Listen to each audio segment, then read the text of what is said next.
Boxing Truth here. Had to talk a little bit about Tony Bellew, the current WBC Cruiserweight champion, who won a vacant strap earlier this year.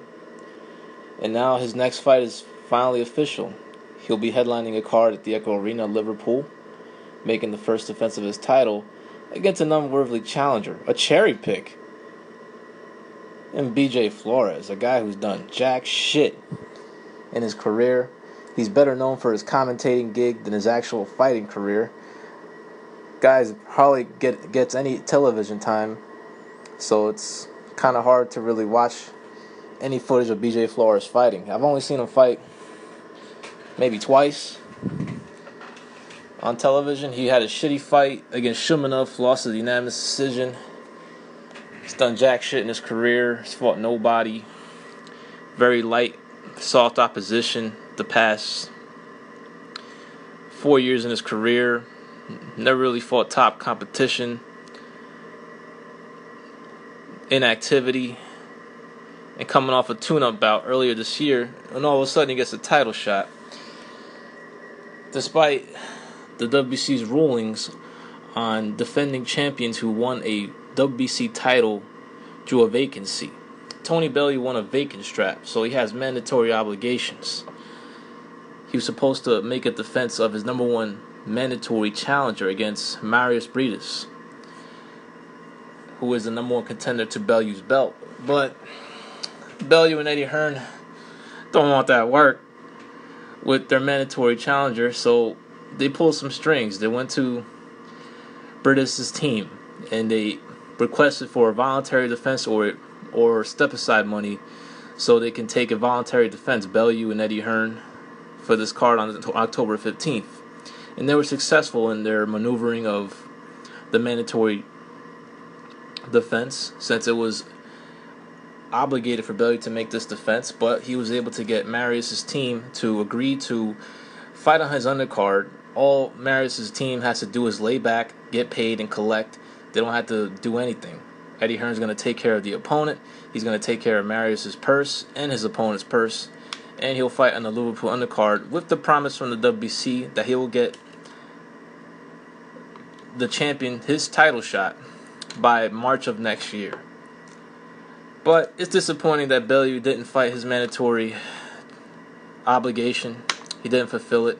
He's willing to take the path of least resistance and give a shot to a guy who has done jack shit in his career, 36 years old, and BJ Flores, not worthy of a title shot. Just a cherry pick in the WBC top 15 rankings. He's rated number 14 within the WBC.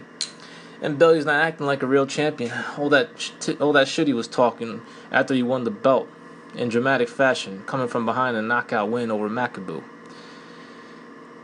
Saying delusional statements that he's the real champ because he holds the WBC strap. I don't give a shit that you hold the WBC strap. Do not care less that you hold the green belt, because you want a vacant strap, and right now you're not behaving like a real champion. You're behaving like a paper champion who's cherry-picking a very weak opponent in the top 15 in WBC rankings. There are other vacant champions out there, but they're behaving like real champions. Jesse Vargas won a vacant strap, and look what he was trying to do in his first defense of his title. He was trying to unify the titles. Was willing to go to the UK to fight Kell Brook, of course for a big money. But that fight fell apart for obvious reasons, and now he's getting a shot against Manny Pacquiao. Not an easy first title defense, isn't it? What about Dejan, the WBC lightweight champion? Look what he's trying to do for his first defense after winning a vacant WBC strap. He's been in negotiations for Tanner Flanagan for a possible unification. If not, maybe a significant name in Mikey Garcia is in the works. So he's behaving like a real champion. Bellew, on the other hand, is behaving like a paper champion. That's what he is. A paper champ. Talking all that shit.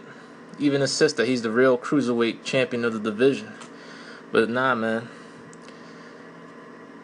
Denis Lebedev and Krzysztof Glowicki have much stronger claims to the throne of the cruiserweight division.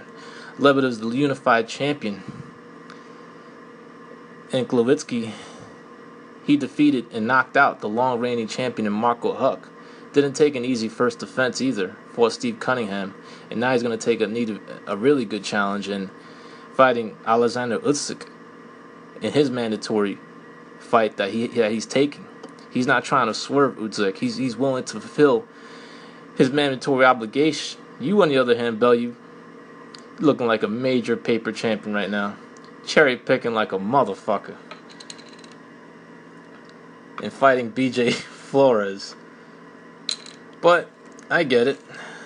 You and Eddie Hearn don't want to risk that huge payday, possible payday, in a David Haye fight, since you've been calling out David Haye. David Haye I believe, is willing to oblige you and fight you sometime next year if he can get past his next fight. If that's going to be against Shannon Briggs. Still waiting word on that. But just shows you that Bellew ain't all that confident. Wasn't willing to fight this mandatory challenger. And Marius Bredis was willing to swerve him. Even willing to pay step-aside money, but was able to reach an agreement where all the parties involved were satisfied. And now Marius is fighting on the undercard on October 15th against an opponent to be determined. And Bellew's going to get his first easy, very weak first defense against BJ Flores, but it doesn't seem like Bellew has any intentions of fulfilling his mandatory obligation for sometime next year. The possible scenario is that Bellew would vacate his WBC strap in order to move up and wait for a big money fight against David Haye, which is fine. Be a prize fighter, behave like one. But for this first defense, you're being a cherry picker. Why don't you give the guy his mandatory shot? A worthy challenger, a guy who's undefeated and is coming off a lot of momentum, consecutive knockout wins. He's got a knockout winning streak going on. But he's just too dangerous an opponent that could possibly derail a big payday against David Haye for sometime next year. This is Boxing Truth. I'm out.